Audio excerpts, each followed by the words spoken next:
Well, good evening, visitors. Welcome to the Australian War Memorial's Last Post ceremony. My name is Richard Cruz, and joining us today from the Australian Army is the Jonathan Church Award Ambassador. We warmly welcome the family of Private James Patrick Sammon, whose story will be told shortly. We're honoured to acknowledge members of the Warrant Officer Coordination Army Headquarters delegation. And we warmly welcome members of the Gippsland Community Leadership Program and the Rivers and Ranges Community Leadership Group, who are joining us also this evening. We welcome the veterans who have served, those that are still serving, and the families that love and support them. We acknowledge the members of RSL and Services Clubs Association, RSL Victoria and RSL Queensland, who are watching the broadcast of this ceremony across Australia. During this evening's ceremony, wreaths will be laid at the base of the Pool of Reflection by family, visitors and students on behalf of the following schools. From New South Wales, John the 23rd Catholic Primary School and St Mary's School, North Sydney.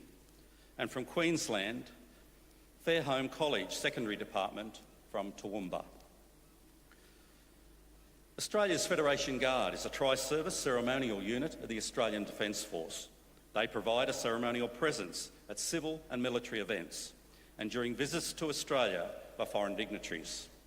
The Guard will now dismount the catapult party from the tomb of the unknown Australian soldier within the Hall of Memory.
If you're able, please stand and join in singing the national anthem.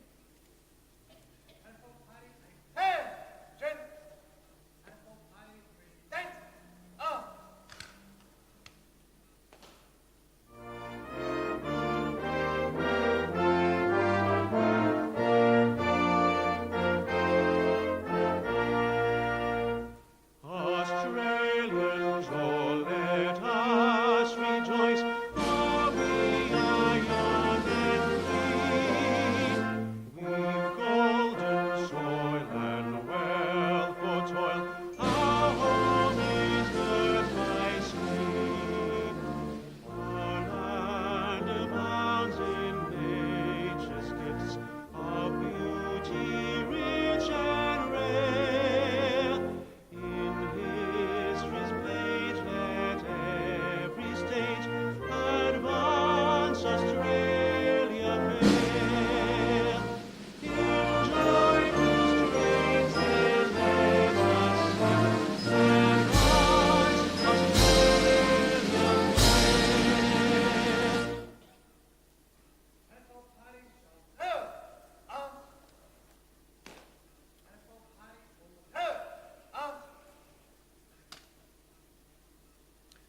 If you're able, please be seated. The Australian War Memorial was the vision of Charles Bean, Australia's First World War official historian. Bean landed with the Australian troops on Gallipoli, stayed with them at the front through to the end of the war.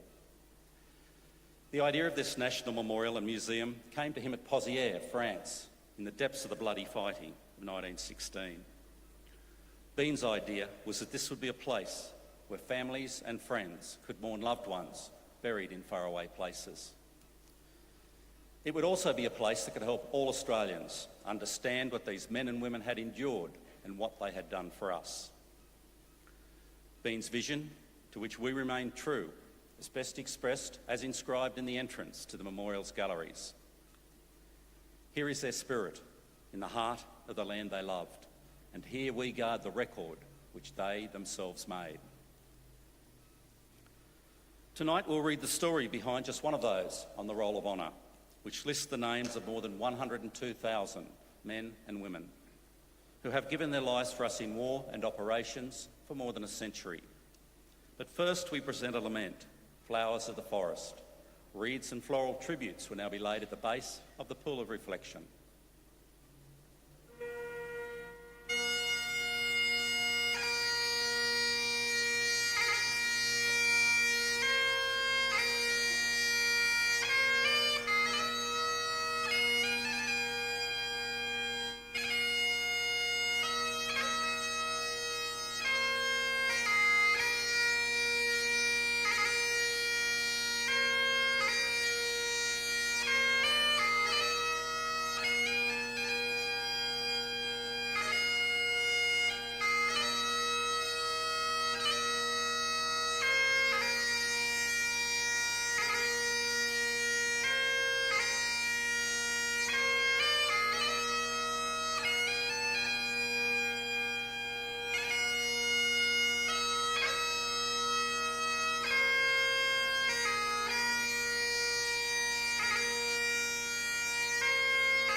Today we remember and pay tribute to Private James Patrick Sammon. Sammon was born on the 16th of July 1886 to Patrick and Alice Sammon of Queensland. He grew up on a family property at Iron Hut Farm in Claremont District of Queensland, one of 5 daughters and 6 sons. Gold had been discovered at Claremont in 1861 and the family was involved in gold prospecting and mining in the region. Sammon enlisted in the Australian Imperial Force in September 1916 at nearby Emerald, giving his trade as selector. The 30-year-old was posted to the 22nd Reinforcements to the 9th Battalion and on the 27th of October 1916 left Brisbane on the cruise ship Marathon. During the long voyage to England, Sammon contracted measles and then influenza, and after a period of training in England, spent some time at Fargo Military Hospital with bronchitis. He regained his health in time to join the 9th Battalion in France at the end of May 1917, shortly after he had withdrawn from the front line after operations near the French village of Bullecourt.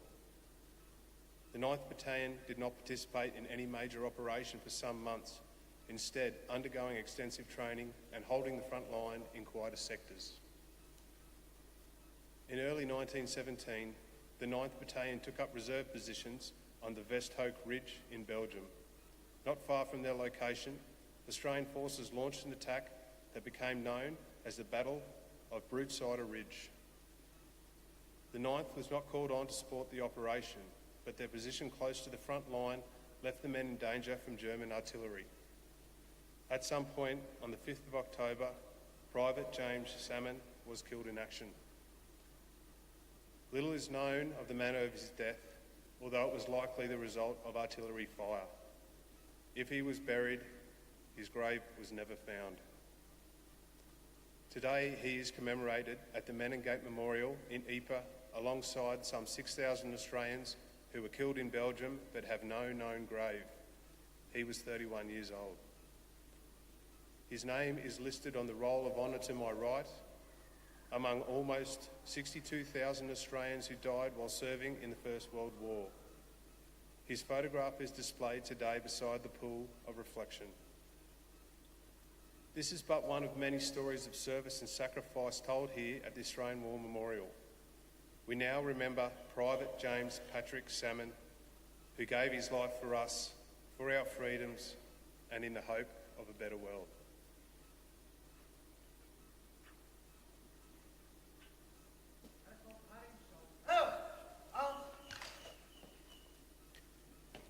Please stand for the reading of the Ode and the sounding of the last post.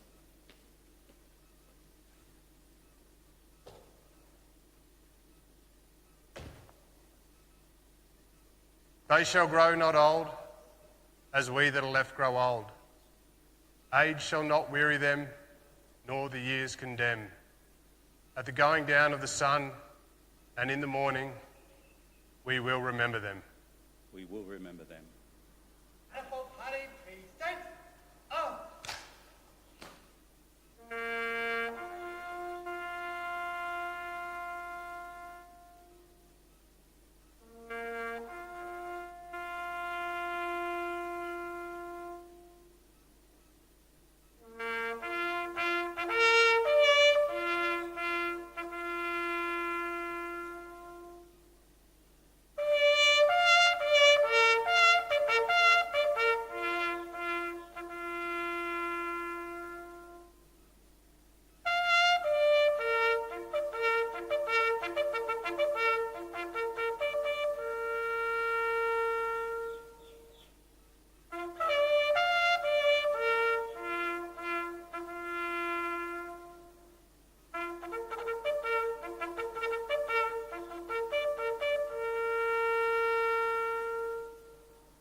Lest we forget.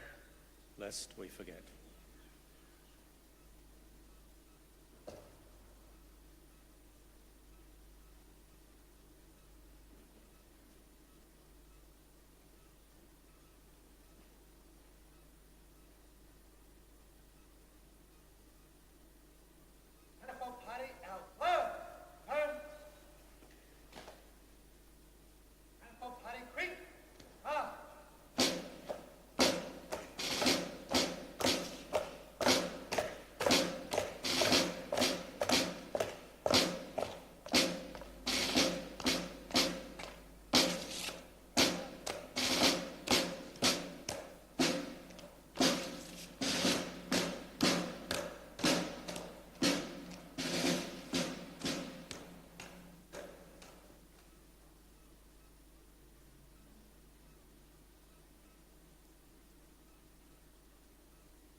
We leave you this evening with the words of the memorial's founder, Charles Bean. Many a man lying out there at Pozières or in the low scrub at Gallipoli with his poor, tired senses barely working through the fever of his brain has thought in his last moments, well, it's over. But in Australia, they will be proud of this. Ladies and gentlemen, girls and boys, that concludes this evening's last post ceremony. Please feel free to visit the poppy display in the grounds as you leave this evening. And we thank you for visiting the Australian War Memorial and wish you all a very good evening. Thank you.